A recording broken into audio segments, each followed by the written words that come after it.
Hi friends, I'm going to tell you a little secret today. Are you ready to learn something new about Miss Megan? Here goes. I cannot ride a bicycle. No, really, I can't. Pretty surprising, huh? I bet many of you watching today can ride a bicycle really well. Some of you might even be learning how to this summer. But it really is a skill I was never good at. Don't get me wrong, I owned bikes as a kid. My parents taught me how to ride, and I would go out bike riding with my friends, but I never seemed to be able to ride it very well. I was pretty wobbly at the beginning, and then I had a need for speed, so I would go too fast and crash.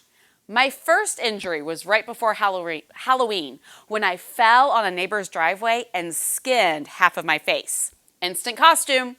I also fell several times into the creek by our house and had to be rescued by my sister and friends. The last straw for me was the day I was riding along and my shoe, with my foot in it, got woven in between the spokes of the front tire. The bike flipped over with me under it and I was trapped until a nice man stopped and cut my foot free with wire cutters.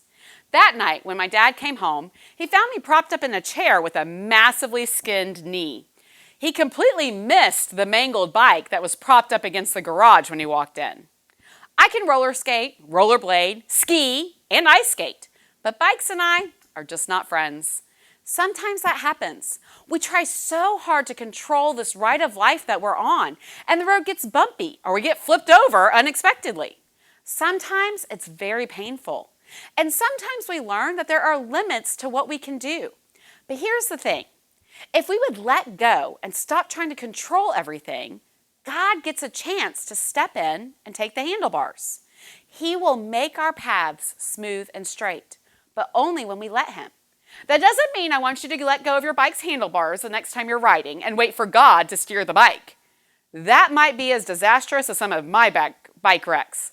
What I mean is when you're struggling with fear, anger, pain, sadness, or worry in your life, stop and pray. Talk to God and tell Him how you're feeling. Trust that God will help you. When you do that, you won't crash. He will lead you through life, through all the bumps and bruises, through all the tears and frustration. He is with you, so let Him help you. Oh, and be safe when you ride your bike. See you next week.